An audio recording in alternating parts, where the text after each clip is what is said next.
To prep, we need our skull copy, a piece of burlap, a white oil pastel, and some scissors.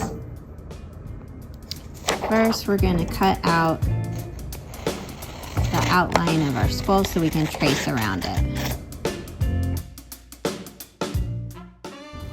Don't forget to include cutting out the eye sockets.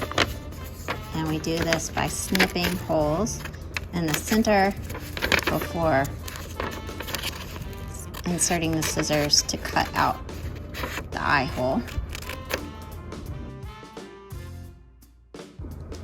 Then there's the nose that also needs to be cut out. And if you really want to challenge, why don't you go ahead and do the mouth as well.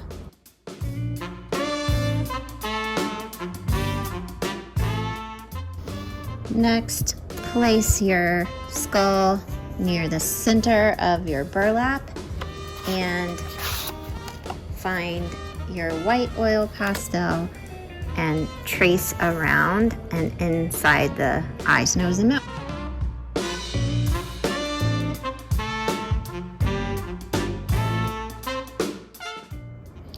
Next step is to choose a color of yarn. Get about a length that is from your wrist to your elbow and cut it off. Any color will do. And you are going to get a blunt needle for burlap sewing and thread that needle. You twist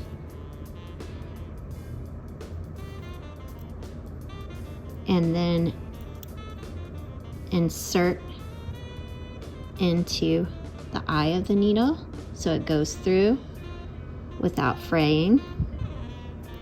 You have a bit of a tail and you knot the long end.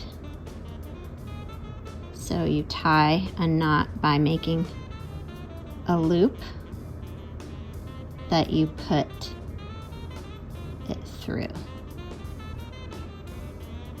Try to keep your knot near the end. So there's my knot, and here is the tail. I keep the tail in between my two fingers so it doesn't come out while I'm sewing.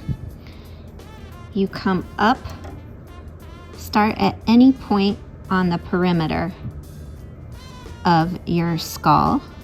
You're going to come up from the back of your fabric and try to push through right on one of your lines. When you pull, it's going to come smoothly through. Notice I have my tail in between two fingers so it doesn't come out.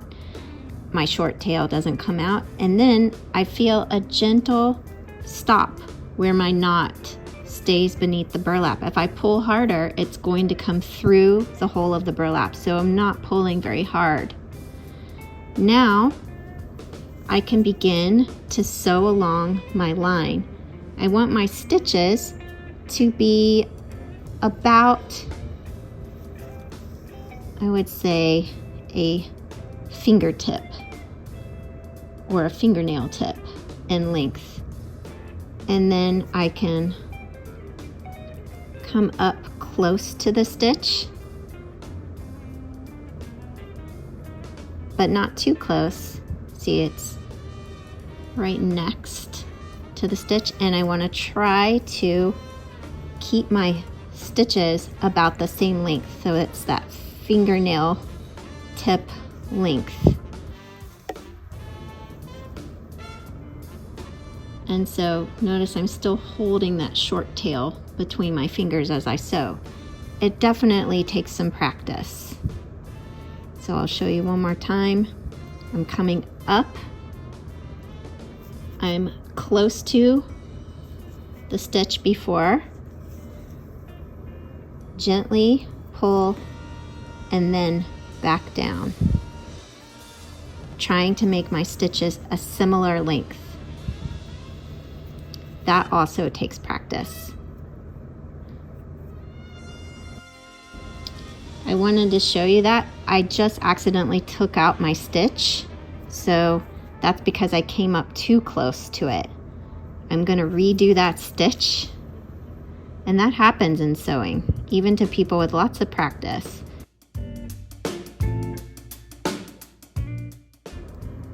So I've got my running stitch started. I'm starting to run out of string, so I need, before it gets too short that I can't sew anymore, I'm going to show you how to finish a stitch and start a new thread. So I flipped it over to the back.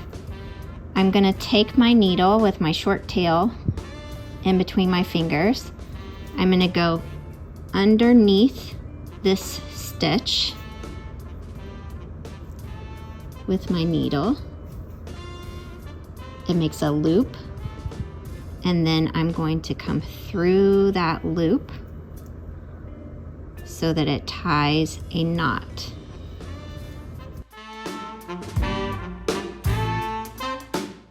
And throw this little bit away before re-threading your needle. And again, it's the same process we started with. You'll get the color, or you could switch colors if you want to. You hold it, measure it the length of from your hand to your elbow. You can do a little longer if you feel comfortable with that, but not too long. Then squeeze it so that you have just a little bit.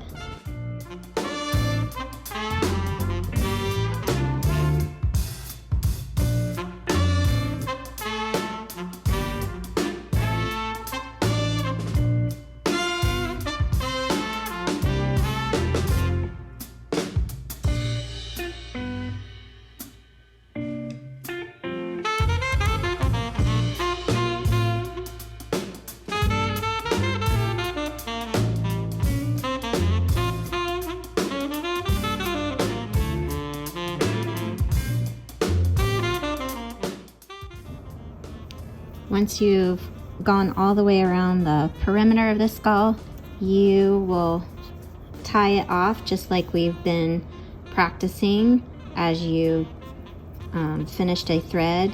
Before you start a new thread, you gently pull up from under the stitch you did before, go underneath it,